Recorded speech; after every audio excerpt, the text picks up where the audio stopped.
जय भीम, जय भारत दोस्तों। आज हम आपको किसी भी बहुजन महापुरुष के जीवन से जुड़ी हुई सच्ची संघर्ष गाथा नहीं सुना रहे हैं, बल्कि हम आपको आज एक ऐसी विषय की जानकारी देने वाले हैं जिसके बारे में बहुजन समाज के लोगों को जानकारी होनी तो चाहिए, लेकिन बहुत ही कम लोगों को इसकी जानकारी होती है। और आज का विषय है इंग्लैंड में हुए 3 गोलमेज सम्मेलन। तो पहला प्रश्न है कि गोलमेज सम्मेलनों का आयोजन क्यों किया गया। मई 1930 में साइमन कमीशन की रिपोर्ट प्रकाशित की गई थी, जिसमें सामाजिक, धार्मिक, राजनैतिक और आर्थिक विषयों पर विशेष रूप से चर्चा की गई थी। परंतु कांग्रेस व उसके सहयोगी संगठनों ने साइमन कमीशन के द्वारा प्रस्तुत की गई रिपोर्ट को अस्वीकार कर दिया था। कांग्रेस का मानना था कि साइमन कमीशन में कोई भी भारतीय सदस्य नहीं था, इसलिए कांग्रेस ने उसका विरोध किया। कांग्रेस के विरोध को देखते हुए ब्रिटिश सरकार ने भारतीय नेताओं के साथ वार्तालाप के द्वारा समस्याओं का समाधान करने के लिए गोलमेज सम्मेलन का आयोजन किया था। तो आइए शुरू करते हैं प्रथम गोलमेज सम्मेलन से। प्रथम गोलमेज सम्मेलन का आयोजन 12 नवंबर 1930 से 19 जनवरी 1931 के बीच लंदन के सेंट जेम्स पैलेस में किया गया था। प्रथम गोलमेज सम्मेलन का उद्घाटन 12 नवंबर 1930 को ब्रिटेन के राजा जॉर्ज पंचम के द्वारा किया गया था। प्रथम गोलमेज सम्मेलन की अध्यक्षता ब्रिटेन के प्रधानमंत्री रमेश मैकडोनाल्ड के द्वारा की गई थी। प्रथम गोलमेज सम्मेलन में कुल 89 प्रतिनिधियों ने भाग लिया था।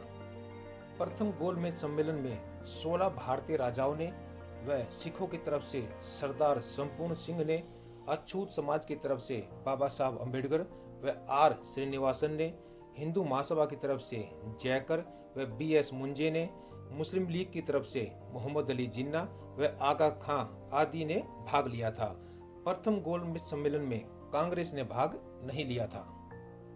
प्रथम गोलमेज सम्मेलन में बाबा साहब अम्बेडकर को दोहरी लड़ाई लड़नी थी।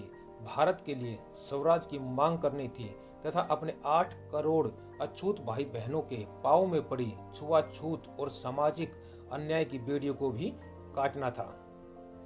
प्रथम गोलमेज सम्मेलन में जब 2-3 वक्ता बोल चुके थे तो फिर उठा योग्य, बुद्धिमान, आत्मविश्वासी, स्वाभिमानी और गरीबों का प्रतिनिधि। वह प्रतिनिधि था अति गरीब लोगों का, ऐसे लोगों का जो जीभ तो रखते थे लेकिन गूंगे थे। वह प्रतिनिधि था भूखे और बेबस लोगों का। वह क्या कहेगा, किस प्रकार कहेगा, सबकी आंखें उसी वक्ता पर केंद्रित थी। वह अपना मन जानता था। वह यह भी जानता था कि क्या कहना है और किस प्रकार कहना है। सम्मेलन में बड़े बड़े विद्वान आवश्यक मौजूद थे, परंतु उनमें से किसी भी एक के पास डॉक्टर ऑफ साइंस की उपाधि नहीं थी। इतना निर्भीक और ऐसा सच्चा प्रतिनिधि था डॉक्टर भीमराव अंबेडकर, जो भारत की त्रस्त और पीड़ित अछूत जनता का प्रतिनिधि था। बाबा साहब अम्बेडकर ने अपने भाषण में स्पष्ट रूप से कहा, अंग्रेजों के आने से पहले हमारे साथ अस्पृश्यता का व्यवहार किया जाता था। क्या अंग्रेजों के आने के बाद वह व्यवहार खत्म हुआ? नहीं। अंग्रेजों के आने से पहले हमें मंदिरों में प्रवेश नहीं मिलता था। क्या आज हम मंदिर में प्रवेश कर सकते हैं? अंग्रेजों के आने से पहले हमें कुओं से पानी भरने का अधिकार नहीं था। क्या वो अधिकार आज हमें मिल पाया? अंग्रेजों के आने से पहले हमें सेना और पुलिस में भर्ती नहीं किया जाता था। क्या आज हमें सेना और पुलिस में भर्ती किया जाता है? इन सभी प्रश्नों का उत्तर हाँ में नहीं दिया जा सकता है।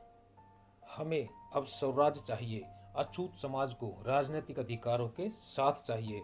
हमारा स्पष्ट मत है कि जब तक अछूत समाज के लोगों के हाथों में सत्ता नहीं आती, तब तक उनकी समस्याओं का समाधान नहीं हो सकता। बाबा साहब अम्बेडकर के द्वारा दिए गए भाषण ने इंग्लैंड के सभी समाचार पत्रों में अपनी जगह बनाई और बुद्धिजीवी वर्ग के द्वारा काफी सराहा गया। प्रथम गोलमेज सम्मेलन किसी भी प्रकार का कोई समझौता नहीं हो पाया और सभी पक्षकार अपने देश वापस लौट आए।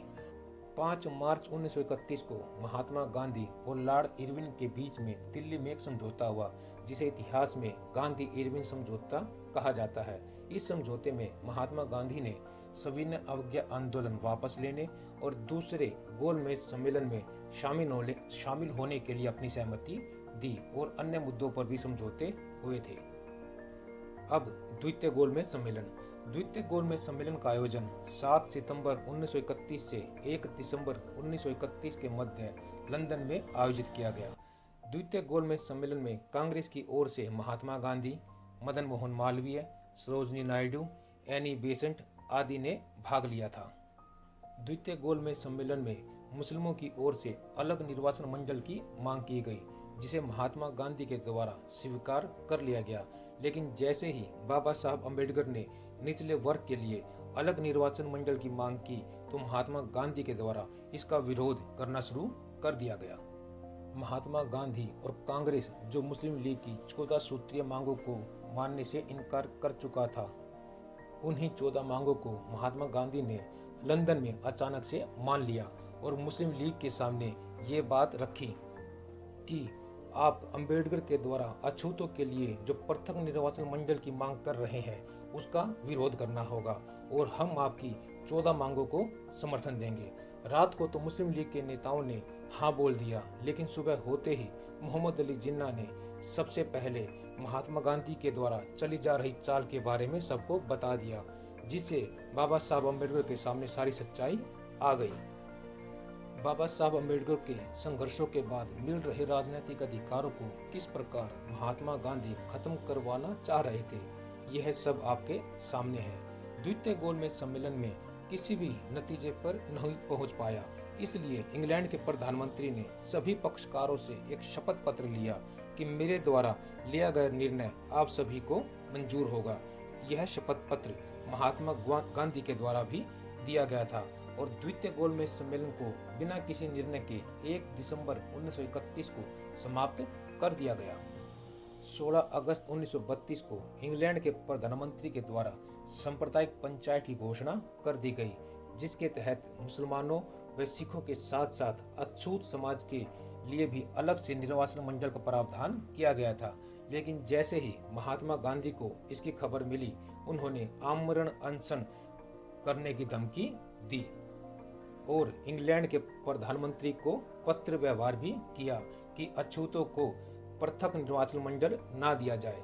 लेकिन इंग्लैंड के प्रधानमंत्री ने महात्मा गांधी की बात मानने से साफ इनकार कर दिया और 20 सितंबर 1932 को महात्मा गांधी ने पूना की यरवदा जेल में आमरण अनशन शुरू कर दिया। अब बात बहुजन विचारों की।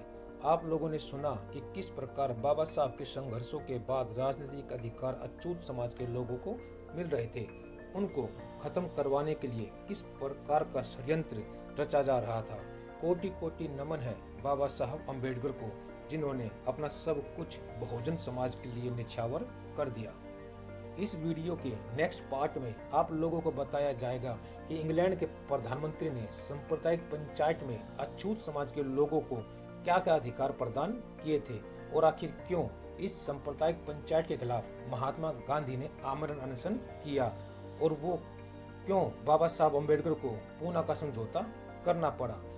पूना समझौता महात्मा गांधी व बाबा साहब अम्बेडकर के बीच हुआ था। इस पूना के समझौते में कौन कौन से अधिकार हमें से छीन लिए गए, यह सारी बातें नेक्स्ट वीडियो में आपको बताई जाएगी।